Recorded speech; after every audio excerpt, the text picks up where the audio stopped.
Мен микроавтобусқа ілескен түкештің москвичінде едім.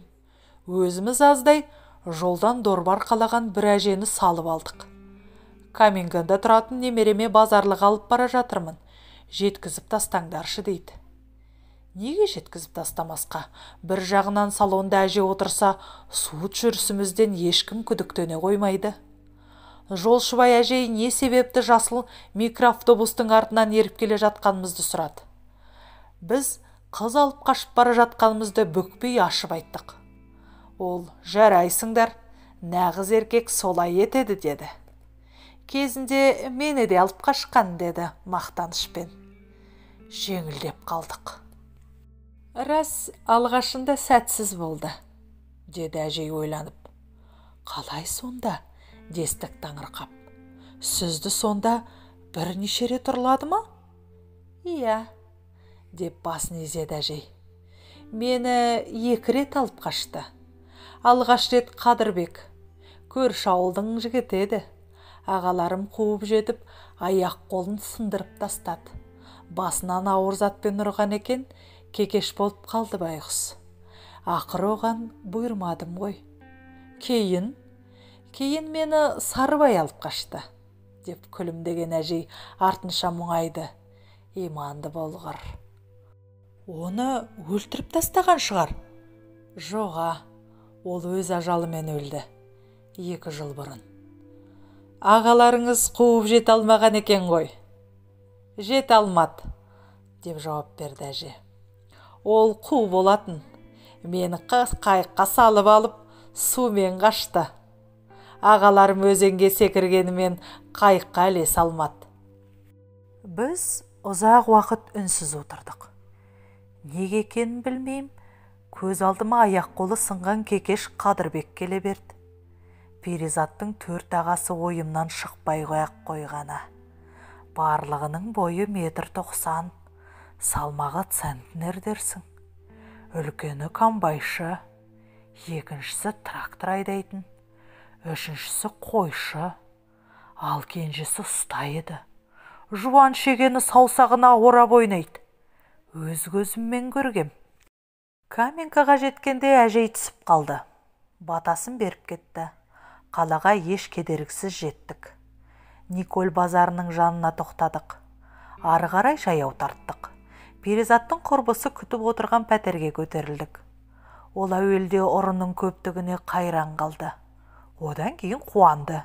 Романтика ғой. Топ жігіт өзімді осылай алып қашса деп армандаған болар. Құрқылтайдың ұясындай шағын бөлмеге барлығымыз дабырлай кірдік. Үстелді ортаға қойып, жігіттер ішімдік алуға шықтық. Қыздар сөмкедегі азық-түлікті жайғастыра бастады. Жанымыз жадырады, көңілденіп сала бердік. Ән шырқадық. Қайдан шыққаны белгісіз гитара пайда болды. Артынша көршілер де келді. Құры қол емес. Не тойлап жатсыңдар ей? Деп сұрады. Қыз алып қаштық. Міне керемет, десті олар. Мұны атап өту керек. Сөйтіп атап өттік. Бұл кезде ауылдағы жағдай шамамен мынандай еді. Барлығы шырт ұйқыда. Сенбі ғой. Үйдегілер түске таман біртіндеп ояна бастады. Таңғы ас ішті. Перизаттың жоғын ешкім байқамады. Ол суретке түсуге кеткен, деді анасы. Сол сәтте-ақ бәрі қыз жайында ұмытып кетті. Кейін әрқайсысы өз шаруасымен болды. Бірі ұйықтады, бірі үй жинады, ал бірі қора сыпырды дегендей. Кешке қарай анасы Перизаттың әлі келмегенін айтты.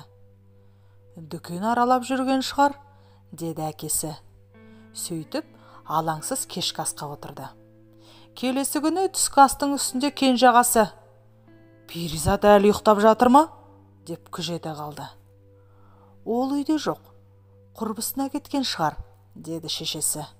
Содан кейін барлығы Перизатты тағы ұмытты.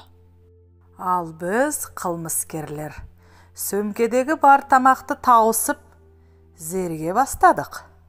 Жата-жата іш пысты. Күтуден шаршадық. Қолына шоқпар ұстап қоқаңдап жетіп келген ешкім жоқ. Бір түрлі екен. Неге бізді ешкім іздемейді? Мүмкін ешкімге қажетіміз жоқ шығар. Бізді қойш, Перизатқа обал болды. Әуелде қуғыншы жоғына қызарақтап жүрді. Сосын, келмесе одан әрі, тиер байыма айғай шусыз тиіп аламын, деп ашуланды. Бұлай болмайды.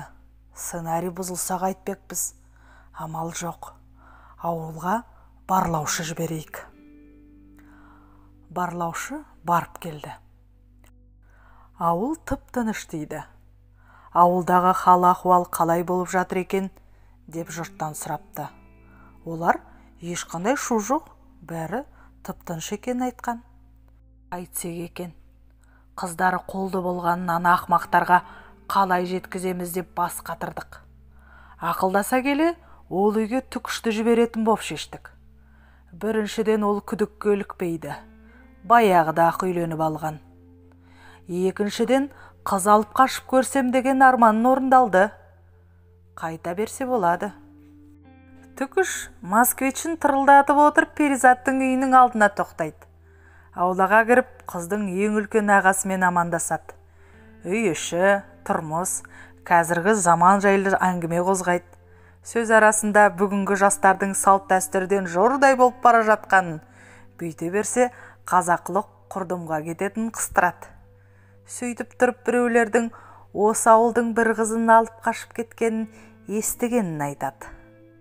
Перизаттың Алпамсадай ағасы өндірістің алдын бермес озат, кеудесі тола орден медаль болғанымен сәл ақмақтау еді. Түкіштің сөзін түсіне қоймады. Шыдамы таусылған Түкіш: «Әй, сендердің перизаттарыңды алып қашып кетіпті», деп қойып қалды. Анау аңтарылып қалғанда еш жиғанын күтпестен ауладан шығып кетеді. Құлағынан кірген сөз кәуегіне жеткенше аузы аңқиып, тосыңқырап тұрып қалған қыздың ағасы кенеттен бұқадай бурқынады. Күйікке түскен құлжадай бақылдайды: «Әкең, шешең, бәрін шақыр, жина!» деп ақырады. Бұл дауысқа жан-жақтан бауырлар жүгіреді. Анасы ойбайға басады, әкесі орнынан тұра алмай қалады. Ағалар шұғыл аттанбақ еді, кенженілері: «Асықпаңдар, алдымен тамақ ішейік. Кім білет, жол алыс болар, әл жинап алайық», дейді. Ағайындылар дастарханға жайғасады. Мұндай сапарға аш құрсақ шығуға болмайды ғой. Тамаққа тойып алғаннан кейін жігіттер қырынып, жуынып, киініп алып ұстаның «Жигули» копейкасына тиеледі. Жолдан көлікке жанармай құяды. Бәрінен қатты қуанып жүрген әлгі қойшы ағасы: «Енді қарындасының намысы деп қай күдіктінің де тұмсығын бұссаң болады. Ел жазғырмайды. Басқа қыз ұрлаған үйдің ашу кешірімді дәстүрге сай». Алдымен олар Қалқанқұлақ Серғалиға келеді.